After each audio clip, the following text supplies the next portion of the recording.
नमस्कार दोस्तों, स्वागत है आपका टेक्नो डिफेंस अपडेट पे। तो दोस्तों फाइनली भारतीय वायुसेना ने अपने एमआरएफए कंपटीशन के लिए फाइनल वर्क शुरू कर दिया है और अब तो भारतीय वायुसेना ने एमआरएफए कंपटीशन में इन्वॉल्व कंपनियों से डायरेक्ट बातचीत भी की है और अपनी कई शर्तों को भी उनसे मनवा लिया है। तो उसके बारे में भी इस वीडियो में मैं आप सबको बता दूंगा। लेकिन अभी जो इम्पोर्टेंट न्यूज़ सामने निकल करके आई है तो वो कुछ ऐसी है कि फ्रांस के मीडिया के द्वारा ये रिपोर्ट किया गया है कि भारत जल्द ही उनके साथ जो एमआरएफए डील है इसको फाइनल कर लेगा और ऐसा फ्रांस की एविएशन और मिलिट्री न्यूज़ पोर्टल के द्वारा रिपोर्ट किया गया है। यहाँ तक कि इन्होंने अपने आर्टिकल में ये भी बताया है कि कब तक भारत इस डील को फ्रांस के साथ में फाइनल कर लेगा और एक्चुअल जो मंथ है वो भी इन्होंने मेंशन किए हैं। तो सबसे पहले तो इस आर्टिकल में इन्होंने रिपोर्ट किया है कि भारत फ्रांस से जल्द 114 राफेल के जो F4 वेरिएंट है उनको खरीदेगा, जो कि मौजूदा F3 वेरिएंट से कहीं ज़्यादा कैपेबल है।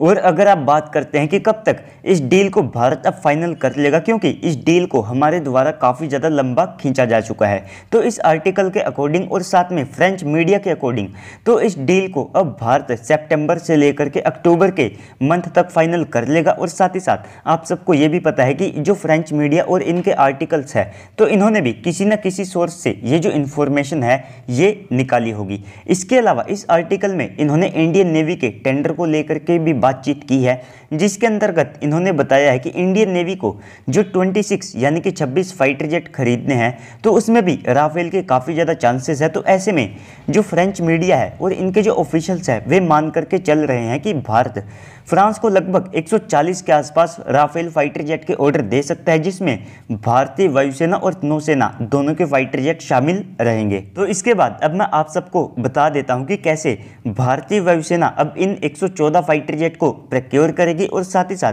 क्या बड़े बदलाव MMRC 2.0 डील को लेकर के किए गए हैं। तो सबसे पहले तो IAF ने सबसे बड़ा गेम चेंजिंग फैसला ये किया था कि अब इस डील के तहत जो 114 फाइटर जेट खरीदे जाने हैं तो उनको by global make in India route के माध्यम से प्रोक्योर किया जाएगा, यानी कि हमारी जो प्राइवेट कंपनियां हैं उनको भी यहाँ पर काफ़ी ज़्यादा बेनिफिट होगा और उनको भी डिफेंस के सेक्टर में आगे आने का मौका मिलेगा। इसके बाद हम लगभग 18 फाइटर जेट को OEM या फिर जो दसोल्ट है उनसे डायरेक्ट यहाँ पर परचेस करेंगे और साथ ही साथ वे फाइटर जेट डायरेक्ट फ्रांस से बन करके भारत में आएंगे। इसके बाद जो 36 फाइटर जेट होंगे तो उनको भारत में ही बनाया जाएगा और इनकी जो पेमेंट है वो रुपए और डॉलर दोनों में मिक्स करके की जाएगी। और शुरुआती जो 18 फाइटर जेट है तो उनकी सारी पेमेंट को हम डॉलर में करेंगे। इसके बाद हम लगभग 60 और फाइटर जेट को प्रोक्योर करेंगे, जिनकी जो सारी पेमेंट है उसको भारतीय करेंसी में किया जाएगा, यानी कि इस सबसे भारत को भी काफ़ी ज़्यादा फायदा होगा। और इस डील की जो कॉस्ट है उसे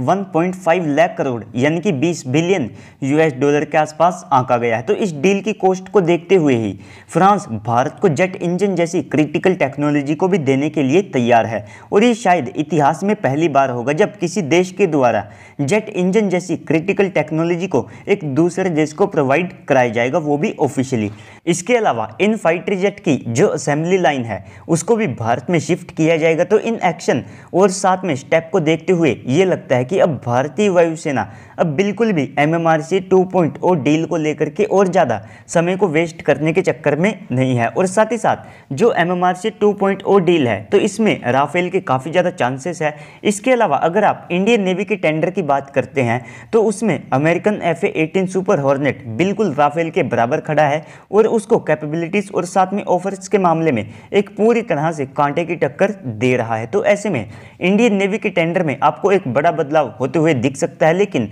जो MMRC 2.0 डील है यहाँ पर राफेल के पूरे चांसेस है। और भारत के इस ऑर्डर के बाद में फ्रांस की जो ऑर्डर बुक है वो और ज़्यादा बड़ी हो जाएगी, क्योंकि उनके पास पहले से ही लगभग 200 से ज़्यादा राफेल के जो ऑर्डर हैं वे पेंडिंग पड़े हैं। तो दोस्तों इस सब को लेकर के आपको क्या लगता है कमेंट सेक्शन में बताइएगा। साथ ही साथ अगर आपको वीडियो अच्छी लगी है तो वीडियो को भी लाइक कर दीजिएगा और चैनल को भी सब्सक्राइब कर दीजिएगा ताकि आपको ऐसे ही वीडियोज़ मिलते रहे। तो चलिए दोस्तों आज की इस वीडियो में इतना ही, मिलते हैं अगली वीडियो में, तब तक के लिए गुड बाय, जय हिंद।